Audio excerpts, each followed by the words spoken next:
Biyen pancen mripati kira iso merem nahan perih nggonku nangis saben malam.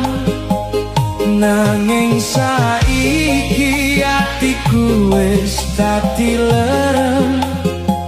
Cerita sing biyen dilarani wis tak pendem.